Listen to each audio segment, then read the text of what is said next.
By the end of episode 1, we uncovered how the House of Saud transformed a desert kingdom into one of the world's most powerful economic forces. Oil created unimaginable wealth. Saudi Aramco became the engine behind that fortune. And the Public Investment Fund revealed how today's energy revenues are being invested to shape tomorrow's economy.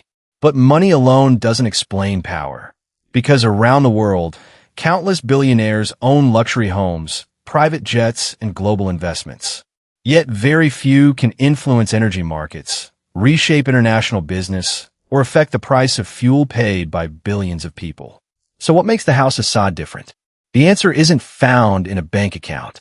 It's found in the unique relationship between wealth, political authority, and control over one of the world's most strategically important economies. In this episode, we'll move beyond balance sheets to explore the visible symbols of royal wealth, the dramatic anti-corruption crackdown that shocked the kingdom, and Saudi Arabia's growing influence on the global economy. Most importantly, we'll examine the question that could define the next century for the House of Saud. Can a nation that built its fortune on oil successfully reinvent itself for a world that may one day depend far less on it? When people think about the Saudi royal family, they rarely picture financial statements or investment portfolios. Instead, they imagine extraordinary luxury. Across Saudi Arabia, senior members of the royal family are linked to vast palace complexes used not only as private residences, but also as locations for official ceremonies, diplomatic meetings, and state functions. Outside the kingdom, reports have connected prominent royals with prestigious properties in cities such as London, Paris, and New York, real estate that represents both status and long-term investment. Their lifestyle extends far beyond real estate. Private aircraft capable of intercontinental travel serve as flying offices for government business, while some royals have been associated with super yachts among the largest in the world, complete with helipads, cinemas, and luxury accommodations. Collections of rare artwork, jewelry, classic automobiles, and exclusive estates have further reinforced the family's image as one of the wealthiest dynasties on earth. But these symbols of wealth can also be misleading. A palace doesn't generate billions of dollars in revenue. A superyacht doesn't influence global oil prices. These assets are not the source of Saudi Arabia's economic power. They are the result of it. The real foundation of the kingdom's influence lies elsewhere, in its energy resources, its sovereign investments, and the institutions that connect Saudi Arabia to the global economy. That distinction became impossible to ignore in 2017, when an event inside one luxury hotel revealed that even immense wealth could not guarantee protection from political change. By 2017, Saudi Arabia stood at a crossroads. Vision 2030 had promised to transform the kingdom's economy, attract global investment, and reduce its dependence on oil. But Saudi leaders believed that economic reform required something else as well: greater financial accountability. Then came an event that surprised the world. In November 2017, Riyadh's luxurious Ritz-Carlton hotel suddenly closed its doors. Guests were asked to leave, reservations were canceled, and within days, the hotel had been transformed into the center of one of the most dramatic political and financial operations in Saudi history. Hundreds of influential figures, including princes, senior government officials, and some of the country's most prominent business leaders, were detained as part of a sweeping anti-corruption campaign announced by Saudi authorities. Among them was Prince Al-Walid bin Talal, one of the kingdom's most internationally recognized investors. According to the Saudi government, the objective was clear: investigate corruption, recover public funds, and strengthen confidence in the country's institutions. Officials later announced that many detainees had reached financial settlements with the state, resulting in the recovery of assets reportedly worth tens of billions of dollars. Supporters viewed the campaign as a bold step toward modernization. They argued that reducing corruption would improve transparency, strengthen investor confidence, and create a more efficient business environment, key goals for a country preparing for life beyond oil. Critics, however, offered another interpretation. Some believe the operation also helped consolidate political authority by reducing the influence of rival power centers within the royal family and the business elite. Because many details of the investigations were never made public, debate over the campaign continues today. Whatever the motivation, one fact is difficult to dispute. The events of 2017 fundamentally changed perceptions of Saudi Arabia. They demonstrated that even members of one of the world's wealthiest and most influential royal families were not beyond political and financial scrutiny. The impact extended well beyond the hotel itself. Major business groups underwent restructuring, ownership changed hands in several companies, and international investors watched closely as Saudi Arabia signaled that economic reform would continue, even when it affected some of the kingdom's most powerful figures. It was a reminder that in Saudi Arabia, wealth and power are deeply connected, but neither remains completely unchanged. And those changes don't stay within the kingdom's borders. Decisions made in Riyadh often ripple through financial markets, energy prices, and investment flows across the world. To understand why, we need to look at Saudi Arabia's role in the global economy. For many people, Saudi Arabia feels like a distant country whose politics and economy have little connection to everyday life. In reality, its influence reaches far beyond the Middle East.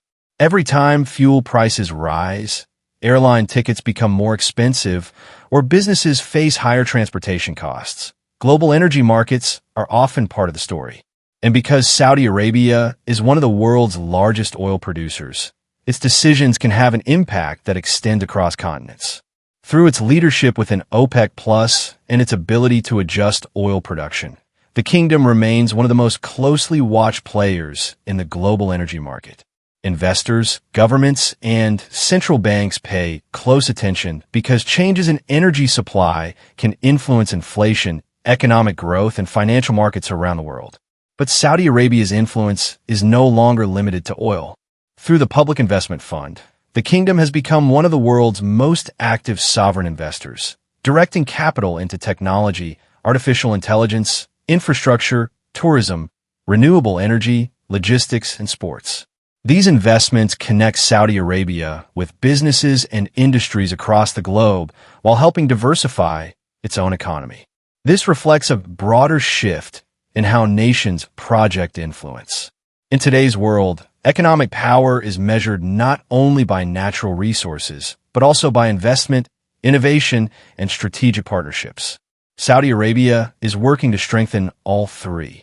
That makes the kingdom more than an energy exporter. It has become a major participant in shaping industries, attracting international investment, and influencing global economic trends. But this growing influence also brings a new challenge. The world is gradually preparing for a future that relies less on fossil fuels. If oil no longer dominates the global economy, can Saudi Arabia successfully reinvent itself? That question lies at the heart of one of the most ambitious economic transformation plans ever attempted. Every successful business eventually faces the same question. What happens when the strategy that made you successful can no longer guarantee your future? For Saudi Arabia, that strategy has always been oil. For decades, petroleum fueled the kingdom's economy, financed massive infrastructure projects, and helped transform Saudi Arabia into one of the world's most influential energy producers. But Saudi leaders understand a difficult reality. No natural resource, no matter how valuable, can remain the foundation of an economy forever. Around the world, renewable energy is expanding, electric vehicles are becoming more common, and new technologies are changing how industries create value. Oil will continue to play a vital role for years to come, but the global economy is already beginning to evolve. Saudi Arabia doesn't want to react to that future. It wants to prepare for it. That ambition is known as Vision 2030. Launched in 2016, Vision 2030 is one of the most ambitious economic transformation plans ever attempted by a resource-rich nation. Its mission is simple to explain, but incredibly difficult to achieve. Use today's oil wealth to build tomorrow's economy. Instead of relying almost entirely on petroleum, Saudi Arabia is investing heavily in tourism, advanced manufacturing, artificial intelligence, renewable energy, logistics, financial services, entertainment, and digital infrastructure. The goal is to create multiple engines of economic growth capable of supporting the country long after oil's dominance begins to fade. Perhaps no project represents this ambition more than NEOM, a planned futuristic region designed to combine advanced technology, sustainable energy, research, tourism, and high-value industries. Alongside NEOM, the kingdom is developing luxury destinations on the Red Sea, expanding entertainment, modernizing transportation networks, and investing in innovation to attract businesses and skilled professionals from around the world. Supporters believe Saudi Arabia has several advantages. It possesses enormous financial resources, a strategic location connecting 3 continents, and a young population that could help drive future growth. But success is far from guaranteed. Mega projects require enormous investment. New industries must compete globally, and economic diversification depends not only on money, but also on innovation, skilled talent, strong institutions, and sustained confidence from both domestic and international investors. That is why economists, investors, and governments around the world continue to watch Vision 2030 so closely. Because this isn't just Saudi Arabia's future at stake. It's one of the world's largest real-world experiments in transforming an oil-powered economy into a diversified, knowledge-driven one. And whether that experiment succeeds may ultimately define the legacy of the House of Saud for generations to come. Over the course of these 2 episodes, we've followed one of the most remarkable economic stories of the modern era. We explored how the discovery of oil transformed Saudi Arabia from a largely desert kingdom into one of the world's most influential economies. We examined the rise of Saudi Aramco, the power of the Public Investment Fund, and the institutions that helped shape the kingdom's extraordinary financial influence. In this episode, we looked beyond the numbers. We saw the visible symbols of immense wealth, the dramatic Ritz-Carlton crackdown that reshaped perceptions of power inside the kingdom, and the growing influence Saudi Arabia now holds across global markets. But perhaps the most important story isn't about how the House of Saud became wealthy. It's about what comes next. For nearly a century, oil has been the foundation of Saudi Arabia's success. Yet the kingdom understands that the future will be shaped not only by natural resources, but by innovation, investment, and the ability to adapt. Vision 2030 is more than an economic strategy. It is a test of whether one of history's richest royal families can transform today's resource wealth into tomorrow's sustainable prosperity. If that transformation succeeds, Saudi Arabia could become a model for how resource-rich nations reinvent themselves in a changing world. If it falls short, it will serve as a reminder that even extraordinary wealth cannot guarantee long-term success. In the end, the true legacy of the House of Saud won't be measured by the oil beneath its deserts or the fortunes it accumulated over the last century. It will be measured by whether it can continue creating opportunity and influence long after the age of oil begins to fade. Because the greatest form of wealth isn't simply what you own. It's the ability to build a future when the world around you is changing.